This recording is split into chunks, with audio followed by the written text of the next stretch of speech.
Everyone, আমার চ্যানেলে তোমাদের সবাইকে স্বাগত। আজ সকাল সকাল উঠে ফ্রেশ হয়ে আমি টু ডু লিস্ট বানাতে বসে গেছি, কারণ টু ডু লিস্ট না বানালে আমার ডেইলি স্টাডি ভালোভাবে কমপ্লিট হয় না। টু ডু লিস্ট না বানালে আমার মিস হয়ে যায় কিছু কিছু পড়া। টু ডু লিস্ট বানিয়ে নিই আমি আগে ভালোভাবে, তারপরেই আমি পড়তে বসি। আজকে আমি সবার ফার্স্টে ইংলিশ করব। কখনো কখনো টু ডু লিস্টে যা লিখি তার থেকে উল্টোটাও করে ফেলি। দেন আমি ব্রেকফাস্ট করে নিলাম। রোজ আমি ছোলা আর ডিম সিদ্ধই খাই, কখনো কখনো গাজর থাকে, তো আজকে গাজরটা নেই। তারপর আমি ম্যাথ করতে বসে যাই। ইংলিশ করে ব্রেকফাস্ট করে ম্যাথ করি। এই যে জিওগ্রাফি লিখেছিলাম না টু ডু লিস্টে, এই যে ইকোনমিক রিভিশন করতে বসে গেছি।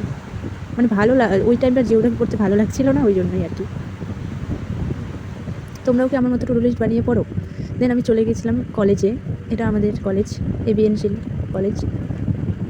কলেজ থেকে এখন বাড়ি ফিরলাম।